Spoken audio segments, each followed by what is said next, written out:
Good morning and welcome back to Suman classes. बच्चों, आपका जो अर्थमेटिक प्रोग्रेशन का सम ऑफ नंबर्स जो भी एपी के अंदर होते हैं उनके सम को कैसे करना होता है और कैसे निकालना होता है, उसके लिए हम अलग अलग से डाउट्स ला रहे हैं। साथ में हम लोगों ने फॉर्मूला भी ड्राइव कर लिया है कि इस फॉर्मूले को बनाया कैसे जाता है। तो अगर आप लोगों ने इससे पहले वाले वीडियो को नहीं देखा है तो जाके एक बार चेकआउट जरूर कर लें। और बिना टाइम वेस्ट के हम शुरू करते हैं, क्योंकि ये डाउट सेशन है तो हम डाउट्स पे ज़्यादा डिस्कशन करना चाहते हैं, इसलिए लेट्स स्टार्ट। साथ में मिलकर देखते हैं कि इस क्वेश्चन में करना कैसे है और समझना कैसे है। तो बिना टाइम वेस्ट के जो हमने क्वेश्चन को उतारा है तो इसे सबसे पहले हम पढ़ के देखते हैं। Find the sum of first 51 term of AP whose second and third term are 14 and 18 respectively। मतलब मेरे को सम बताना है 51 टर्म का किसी एक एपी का, जिसका सेकेंड टर्म जो है आपका वो है कितना 14 एंड थर्ड टर्म है आपका कितना 18। ओके, इस हिसाब से आपका T2 की अगर मैं बात करूं तो आपका क्या होगा बच्चों, T2 क्या हो जाएगा, थर्ड सेकेंड टर्म है 14 एंड T3 जो है आपका वो है आपका कितना 18। तो अगर मैं D की बात करूं जो होता क्या है, अगले टर्म में से इस टर्म को माइनस कर देंगे तो आपका क्या आ जाएगा 18 माइनस 14 जो कि आपका हो जाएगा 4। यस और नो, समझ में आया ना, क्या आ गया। चलिए अगर मैं बात करता हूँ T1 की, जो कि होगा इसका फर्स्ट टर्म क्या होगा A, वो हो जाएगा T1 की। तो इसमें से मतलब 14 में से वो 4 घटा देंगे, कितना घटा देंगे 14 माइनस कर देंगे 4 तो आपका आ जाएगा 10। तो वो जो आपका एपी होगा वो क्या होगा, ये देखो। पहला आपका हो जाएगा, सबसे पहले लिखेंगे सो द रिक्वायर्ड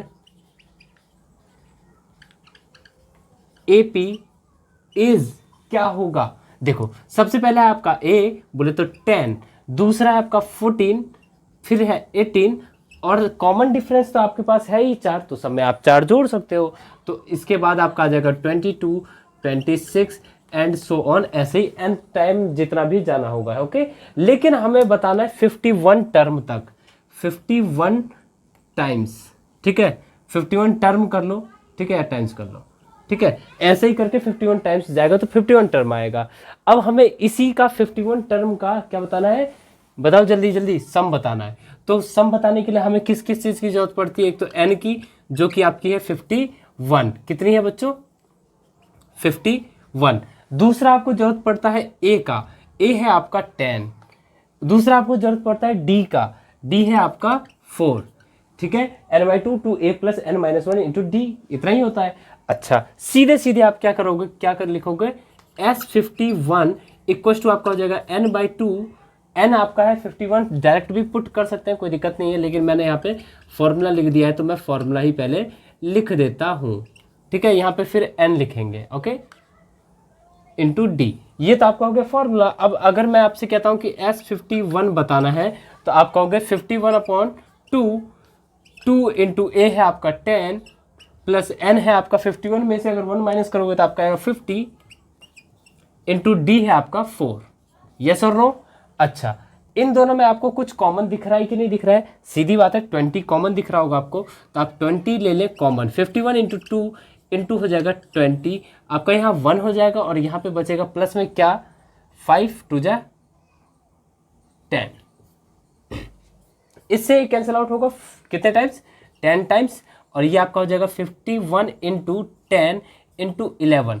51 का अगर मैं 11 से मल्टीप्लाई करता हूँ तो सीधे सीधी आपको दिख रहा होगा 561 बचेगा। तो अगर मैं 5610 लिख दूँ तो आपको कोई दिक्कत नहीं होनी चाहिए, और ये आपका आ चुका है 51 टर्म का सम। चलिए जल्दी से आप कर लो इसे नोट डाउन, और अगर वीडियो पसंद आ रहा हो, मेरा पढ़ाने का तरीका समझ में आ रहा हो तो वीडियो को लाइक और चैनल को सब्सक्राइब करना बिल्कुल मत भूला करें। चलिए बढ़ते हैं नेक्स्ट क्वेश्चन की तरफ। नेक्स्ट क्वेश्चन इससे भी मजेदार होगा और इससे भी थोड़ा सा टिपिकल लेंगे। चलिए उतारिए इसे जल्दी। जैसा कि आप इस क्वेश्चन के अंदर देख रहे होंगे, सबसे पहले पढ़ते हैं, आसानी तरीके से समझने की कोशिश करते हैं। ओके, चलिए आइए साथ में मिलकर पढ़ेंगे, ठीक है। चलो जोर से बोलो जय माता दी। इधर देखो क्वेश्चन क्या लिखा है, इन स्कूल। सबसे पहले आपका यही तरीका है, शुरू से मैं आप लोगों से यही कहता आया हूँ कि आप लोगों को क्वेश्चन पढ़ो, चाहे आंसर पढ़ो, चाहे कुछ भी पढ़ो, स्लो डाउन, एकदम जितना आसान बनाओगे क्वेश्चन को वो क्वेश्चन उतना आसान होगा, और आप लोग जितना टिपिकल करोगे उतना वो टिपिकल हो जाएगा। ठीक है, शुरू से पढ़ेंगे एक बार और। इन अ स्कूल, कोई एक स्कूल है, ओके कोई बात नहीं। Student decide to plant tree in and around the school to reduce air pollution. मतलब कि बच्चे जो होते हैं वो डिसाइड करते हैं कि एयर पोल्यूशन को कम करने के लिए हम अपने पेड़ लगाएंगे कहाँ पे, अपने स्कूल के अंदर। ओके चलो कोई बात नहीं, यहाँ तक तो कोई क्वेश्चन का ही नहीं है। It was decided that the number of tree, ये डिसाइड होता है कि जो नंबर ऑफ ट्री रहेगा, that each session of each class, her session के हर क्लास में जो भी मतलब कि सारे क्लास है उसमें जो नंबर ऑफ पेड़ रहेगा वो क्या रहेगा, will be double of the class in which they are study. जिस क्लास में आप पढ़ रहे हो, जैसे कि आप 10वीं क्लास में हो तो आप कितना पेड़ लगाओगे, 20, डबल लगाओगे अपने से। ठीक है, okay. If they are 1 to 12 class in the school, मतलब कि वहां पे 12 क्लास रहता है, 1 से लेके 12 तक क्लास रहता है। तो and each class has 2 section, मतलब सारे क्लास के पास 2-2 सेक्शन है। ठीक है, नहीं आया ना समझ में, फिर से देखो, सारे क्लास के पास 2-2 सेक्शन है और सब ये डिसाइड करते हैं कि मैं कितना कितना लगाऊंगा, डबल डबल लगाऊंगा। Okay, find how many tree were planted by student which value is show in the question. इसमें हमें ये बताना है कि ओवरऑल कितना बनाना होगा। चलिए अगर हम डायरेक्टली क्वेश्चन पे आए तो अगर हम बात करें अकॉर्डिंग टू क्वेश्चन, ठीक है, यहां पे आपका जो है नंबर ऑफ क्लास क्या हो जाएगा, नंबर ऑफ क्लास ये आपका हो जाएगा। तो अगर मैं नंबर ऑफ क्लास की बात करता हूं तो जो फर्स्ट क्लास है आपका उसमें 2 सेक्शन है, मतलब कि उस क्लास के अंदर दो क्लास होगा। अच्छा, जो सेकंड क्लास होगा उसमें भी 2 सेक्शन है, तो उसमें कितने क्लास हो जाएंगे, 2। ठीक है, उसमें भी 2, ऐसे कर करके 12 क्लास में भी 2-2 होंगे। ठीक है, तो कहने का मतलब ओवरऑल आपके पास कितने क्लास है, कितने हैं, 24। कितने हो जाएंगे, 24 क्लास है आपके पास। ये समझ लो, इतना समझ में आया ना। चलिए अब इसे भी साइड हटाते हैं, और अभी हमसे कहा क्या है ये कि देखो will plant will be double of the class in which they are studying, जिस क्लास में वो पढ़ रहे हैं ना उससे वो डबल क्लास डबल लगाएंगे। ठीक है, अब बताओ अगर आपसे बात करूं मैं, जो पहली क्लास में पढ़ रहा है बच्चा, किस क्लास में पढ़ रहा है, पहली क्लास में पढ़ रहा है, वो लगाएगा 2 पेड़। कितना पेड़ लगाएगा, 2 पेड़। यस और नो। जो दूसरी क्लास में पढ़ रहा है, ठीक है, जो दूसरी क्लास में पढ़ रहा है वो लगाएगा 4। जो तीसरी क्लास में पढ़ रहा है वो लगाएगा 6, और ऐसे कर करके आपका ये लगाएगा, जो 12वीं क्लास में है वो लगाएगा 24। यस और नो, है ना। अच्छा, अब ये तो हो गया एक क्लास की बात, लेकिन 2 सेक्शन है तो सेम अगर मैं इसमें 2 से कर दूं मल्टीप्लाई तो होगा कि नहीं होगा, आप ही बताओ। यही होगा, क्यों, क्योंकि 2 सेक्शन है और क्लास की जो संख्या है यहाँ पे डबल हो जाएगी। जो पहले देखो मैं पढ़ रहा हूँ अभी फर्स्ट क्लास में, ठीक है, और दूसरा जो क्लास है वो भी पढ़ रहा है फर्स्ट क्लास में, तो मैं भी लगाऊंगा 2, और वो वाला जो दूसरा सेक्शन होगा वो भी लगाएगा 2। यस और नो। या फिर आप इसे ऐसे लिख लें, या फिर आप एक बार और लिखें और उसका फिर सम करें, बाद में कॉमन लेने पे आपका वही आएगा। चलिए अगर आप बात करोगे यहाँ पे सम ऑफ एपी की, तो यहाँ पे क्या होगी, सबसे पहले हम ले लेंगे 2 को कॉमन, तो आपका क्या होगा, 2 को अगर कॉमन ले लोगे तो बाहर में आपका हो जाएगा 4, यहाँ हो जाएगा 1 + 2 + 3 प्लस ऐसे कर करके 24 जो हो जाएगा वो आपका हो जाएगा 12। ठीक है, यहां तक आ गया समझ में। अब आई है मुद्दे की बात कि आपका यहाँ पे 1 2 3 इसमें टर्म तो है 12, यस और नो। तो अगर मैं सम निकालूं SN, तो यहाँ पे SN के जगह आ जाएगा 12, जो कि आपका क्या होगा 4, तो आप बगल में रख दो, इसे हम बाद में देखेंगे, इनटू करो। ठीक है, ये क्या है, ये देखो यहाँ पे आपका है n/2 बोले तो 12/2, 2 × A प्लस n है आपका 12 - 1 बोले तो 11 इंटू डी, आपका 2 में से अगर मैं 1 माइनस करूंगा तो आपका आएगा 1। अब आपका इस 2 से ये 4 कैंसिल आउट 2 टाइम्स, ठीक है, 12 × 2 = 24, 2 + 1 2 इंटू 1 2 प्लस 11, तो ये आपका क्या हो गया 24 इंटू 13। 13 का 24 में आप कर दें मल्टीप्लाई, ठीक है, तो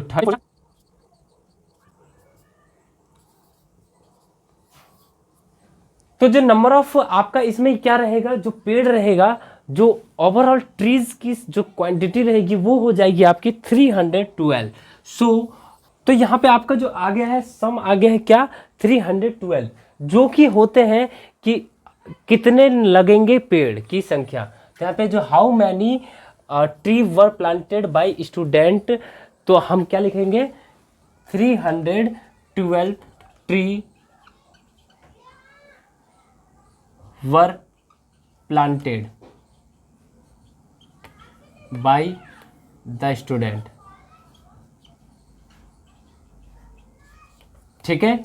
बस इतना ही आपको समझना है, आपको कॉन्सेप्ट पे ध्यान देना है, आगे तो आप खुद ही कर लोगे, ब्रिलियंट तो आप लोग हो ही, बस आप लोगों को क्वेश्चन को समझ में आना चाहिए। चलिए बढ़ते हैं नेक्स्ट क्वेश्चन की तरफ, इसे मिटाते हैं, तब तक आप अगर इसे नोट डाउन करना चाहें तो नोट डाउन कर सकते हैं। देखिए बात कुछ ऐसी है, अब तो सारे ही क्वेश्चन सरल है, बहुत ही सिंपल है, लेकिन मजेदार भी है। तो इस क्वेश्चन को देखने के बाद थोड़ा सा समझेंगे और थोड़ा सा करेंगे, उतने में ये क्वेश्चन हो जाएगा सॉल्व, क्योंकि हमें तो बस 10% भी एफर्ट डालना है तो ये क्वेश्चन खत्म है। देखो कैसे, क्या कह रहा है, अ मैन सेव्ड इतना रुपए, कितना भी रुपए, I don't care and you don't care, ठीक है, हमें कोई मतलब नहीं है कि कितना रुपए है कितना नहीं है। इन 10 मंथ, कोई बात नहीं भाई, 10 महीने के अंदर इतना रुपये सॉल्व बचा रहा है ना, कोई बात नहीं, ठीक है। In each month after the first, मतलब कि आज से मैंने पैसा को बचाना का सोचा कि अब मैं सेव करूंगा मनी, ओके। अब मैं आज जितना इस महीने में मैंने मान के चलो 10,000 या 5,000 या 2,000 जितना भी मैंने अपना सोचा उतना मैं बचा रहा हूं, ठीक है। इस महीने में मैंने कुछ एक्स अमाउंट को कर दिया सेव, ओके। अब he saved 100 rupees more than he did in the preceding month, मतलब कि मैंने इस महीने में जितना भी सेव किया ना, मान लो अगर मैंने 1,000 रुपये सेव किया तो अगले महीने में मैं 1,100 बोले तो 1,100 रुपये करूंगा सेव, ओके। तो अगर तो आपके पास इसमें क्या पूछ रहा है, how much did he save in the first month, मतलब कि पहले महीने में मैंने कितना सेव किया था। वो जो 1,000 रुपये मैंने अभी आपसे कहा, तो पहला महीना इसका कब स्टार्ट हुआ होगा, जब उसने कुछ पैसा कितने पे स्टार्ट हुआ होगा, जब उसने पैसा जमा करना चालू किया। चलिए मजेदार तो है ही, शुरू करते हैं। मान लेते हैं कि पहले महीने में उसने एक्स अमाउंट को सेव किया होगा, ठीक है। लिखो let he save X money or rupee X in the first month, ठीक है। मान लिया कि हमने या उसने कितना पैसा बचाया, एक्स मनी, जो कि पहले महीने में बचाया। अब जैसा कि ये क्वेश्चन कह रहा है, क्या कह रहा है कि पहले तो वो एक्स मनी बचाता है, दूसरे महीने में वो बचाता है एक्स से 100 ज्यादा, एक्स में प्लस हो जाएगा 100, ठीक है, फिर उससे 100 ज्यादा, ठीक है, प्लस में ये हो जाएगा एक्स प्लस 200 और उससे 100 ज्यादा, और ऐसे कर करके ये कितने टाइम्स चलता है, 10 महीने, बोले तो 10 टाइम्स, ठीक है, जो कि आपका कितना हो रहा है अमाउंट 33,000, यस और नो। अब आप एक बात बताओ, प्यार से सोचते हैं दोनों मिलकर, ठीक है। आपसे कह रहा है कि एस एन ये है, एन आपका 10 है, ए आपका ये है, डी आपको पता ही है, सिंपल फाइंड करो बच्चों। देखो क्या होगा, आपके पास अगर नहीं पता हो तो आप एक काम करते हैं, लिख लेते हैं, ठीक है। In this AP A equal to हो जाएगा एक्स रुपीज, ठीक है, रुपीज अभी हम हटाते हैं। डी इक्वल टू आपका हो जाएगा एक्स प्लस 100 माइनस एक्स, जो कि आपका होता है 100, ठीक है। अच्छा, डी भी आ गया और ए भी आ गया, और अब आपको 10 टाइम्स है, तो 10 टाइम्स आपका क्या होगा बताओ, ये आपका n हो जाएगा 10, ठीक है। और एस एन की बात करें तो आपका क्या हो जाएगा 33,000। अब सीधे आपको लगा देना है यहाँ पे फॉर्मूला, चलिए मैं ही लगा देता हूँ। एस एन इक्वल टू क्या हो जाएगा n/2 2a plus n-1 into में हो जाएगा d। एस एन आपका है 33,000, ठीक है।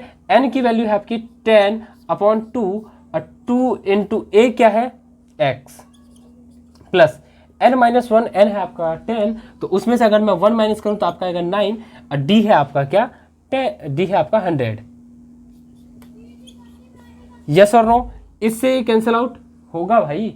नहीं होगा, तो अभी कैंसिल आउट नहीं करते हैं। चलो इससे हम इस जीरो को काटेंगे, ठीक है, ताकि मल्टीप्लाई हमारा सिंपल तरीके से हो जाए, ठीक है। अब आप देख रहे होगे कि यहाँ पे आपका 2 है, इधर डिवाइड में है, अगर मैं इसे इधर बुला लूँ तो आपका हो जाएगा मल्टीप्लाई में, तो आपका हो जाएगा 6600 इक्वल टू आपका हो गया 2x प्लस 900।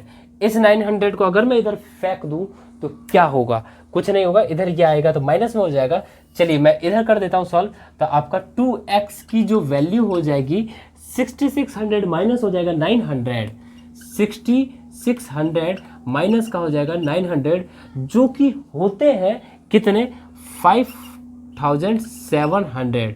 तो 2x x की वैल्यू आपकी आ जाएगी 5700 अपॉन में 2। अगर मैं इसे कर दूं डिवाइड, क्या कर दूं डिवाइड, तो 2 2 जा 4 और 2 8 जा 16, 2 5 जा 10, 0, ये आपका आ गया x रुपीज़। तो रुपीज़ आपका पहले महीने में बचाएगा 2850 रुपये, उसके बाद 2950, उसके बाद बताइए आपको। चलिए मिटाते हैं और आगे नेक्स्ट प्रोसीजर करते हैं, जो कि आपका होने वाला है कुछ मज़ेदार क्वेश्चन। चलिए उतार क्वेश्चन खुद ही पढ़ लो, फिर मैं बात करूँगा। देखो पहले मैं पढ़ के सुना देता हूँ, नहीं तो आपको होगा कि सर दिख नहीं रहा है।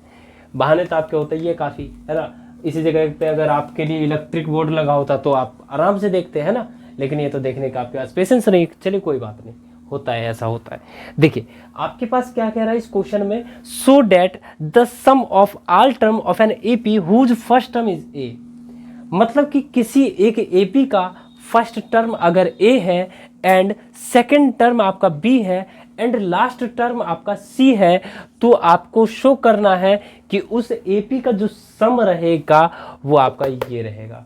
हिला डाला ना, देखो कैसे समझ में आएगा ये क्वेश्चन, बड़ा मज़ेदार है। मेरे को तो ये लगता है कि ये पूरे सम वाले चीज़ों में सबसे बेस्ट क्वेश्चन यही है।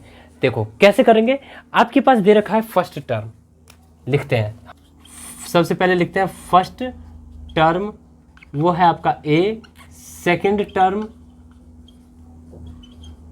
वो है आपका बी एंड लास्ट टर्म वो है आपका सी, ठीक है। तो आपका रिक्वायर्ड एपी क्या है,